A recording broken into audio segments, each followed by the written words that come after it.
আদিকে কাছে পেতে মোহনা আবারও অসুস্থতা নাটক করলো। হ্যাঁ বন্ধুরা, এমনটা হতে চলেছে। আজকের পর্বে বিস্তারিত জানতে ভিডিওটিতে লাইক দিয়ে চ্যানেলটিকে সাবস্ক্রাইব করে পুরো ভিডিওটি তোমরা দেখতে থাকো।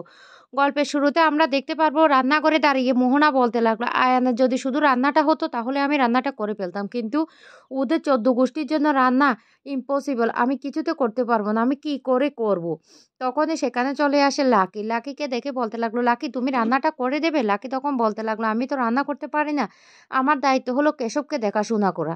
এই কথা বলতে মোহনা তখন রেগে যায় আর বলতে লাগলো, আমি তো রান্না করতে পারি না, এবার আমাকে রান্না করতে হবে। কি করে যে এতগুলো লোকের রান্না করব সেটাই তো বুঝতে পারছি না, সবাই তো যার যার মতো করে চলে গিয়েছে, আমি ফেঁসে গেলাম। এরপরে পেঁয়াজ কাটতে যে গিয়ে মোহনার অবস্থাটা খুব খারাপ হতে থাকে। মোহনা কিছুতে পেঁয়াজটা কাটতে পারছে না।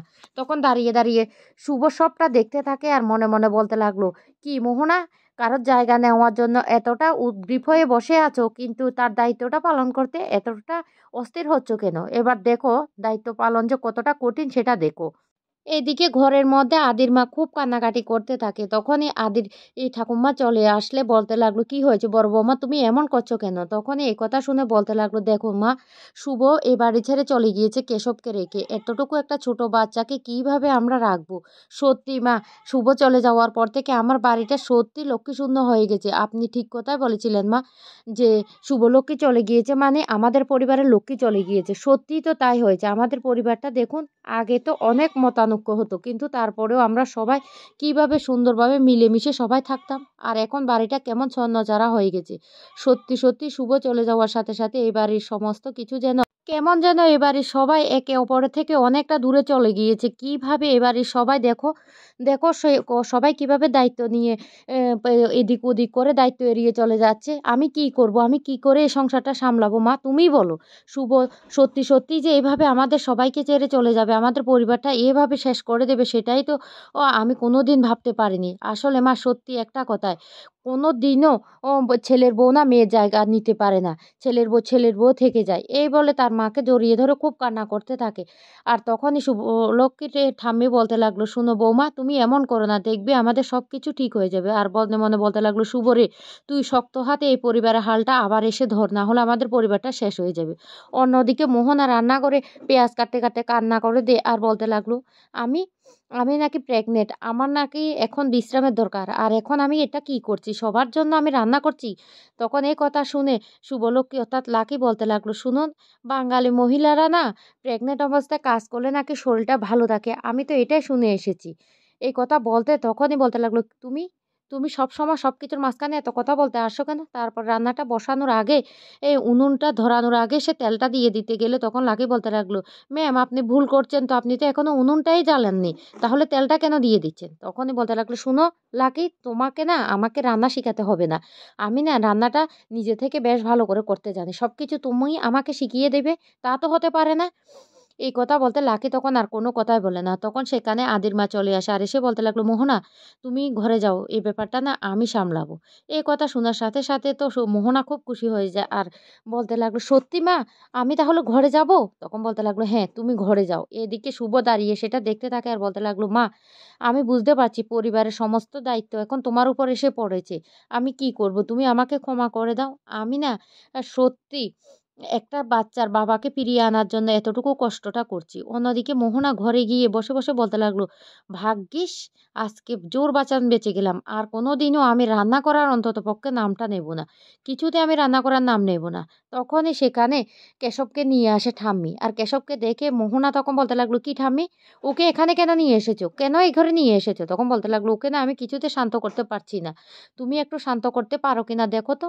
এই বলে মোহনার কাছে কেশবকে দিয়ে দেয়, কিন্তু মোহনা কিছুতেই কেশবকে শান্ত করতে পারছে না। তখন লাকি সেখানে চলে আসে আর লাকি এসে কেশবকে কোলে নিয়ে নেয় আর বলতে লাগলো, কেশব তুমি খুব ভালো ছেলে, এই বলে কেশবকে শান্ত করে ফেলে আর সেখান থেকে কেশবকে নিয়ে চলে যায়। মোহনা তখন বলতে লাগলো, বাঁচা গেল, এই ছেলে যে এত দুষ্ট, কি করে যে সামলায় সেটাও তো বুঝতে পারছি না।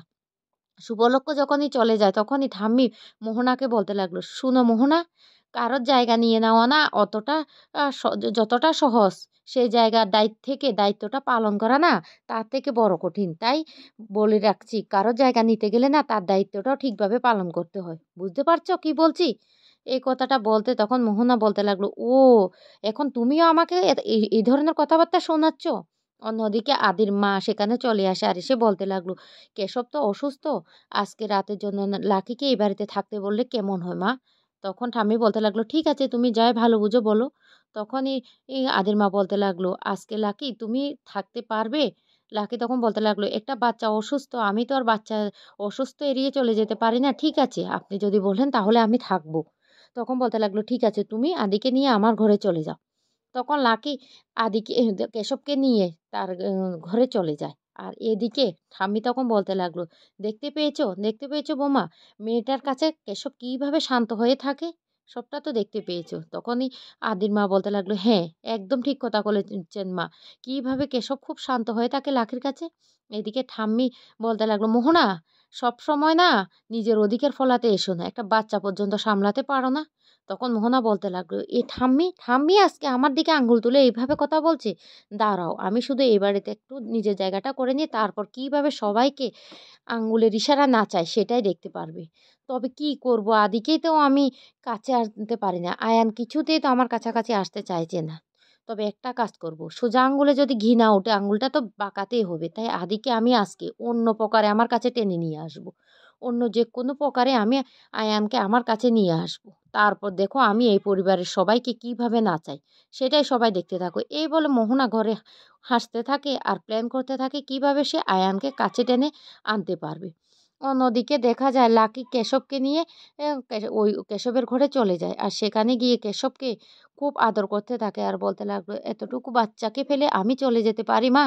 তোমরা আমাকে ভুল ভেবেছো। এইদিকে মোহনা হাসতে হাসতে বলতে লাগলো, আজকের রাতের বেলায় আজকে খেলাটা আমি দেখিয়ে দেব। এদিকে আদির মা চলে আসে আর এসে বলতে লাগলো, ও হ্যাঁ লাকি ঠিক আছে, আমিও তোমাদের সাথে এই ঘরে ঘুমাবো। লাকি তখন বলতে লাগলো, না ম্যাম আপনাকে থাকতে হবে না, আমি কেশবকে দেখাশোনা করতে পারবো। তখন এই কথা শুনে আদির মা বলতে লাগলো, ঠিক আছে কোনো সমস্যা হলে তুমি কিন্তু আমাকে ডাকবে, আমি বারবার বলছি। তখন বলতে লাগলো, ঠিক আছে ম্যাম, কোনো সমস্যা হলে আমি আপনাকে ডাকবো, আপনি কোনো চিন্তা করবেন না, আপনি আমার উপর বিশ্বাসটুকু রাখুন।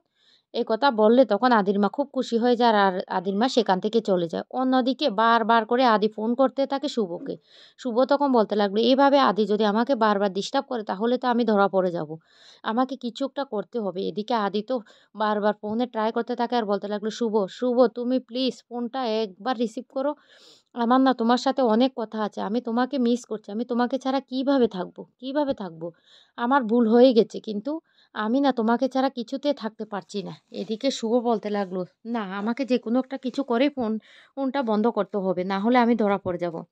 এইদিকে আদি তার ঘরের সামনে এসে বলতে লাগলো, শুভ তোমাকে ছাড়া না আমার এই ঘরে না থাকতে দম বন্ধ হয়ে আসে, আমার বারবার মনে হয় তুমি আমার কাছেই আসছো, আজকে যদি তোমাকে আমি আমার কাছে পেতাম, সত্যি। অন্যদিকে কেশবকে ঘুম পাড়িয়ে শুভ তখন বলতে লাগলো, এখন অনেক রাত হয়ে গেছে, আমাকে এখানে বসে থাকলে হবে না, যা কিছু করার খুব তাড়াতাড়ি করতে হবে।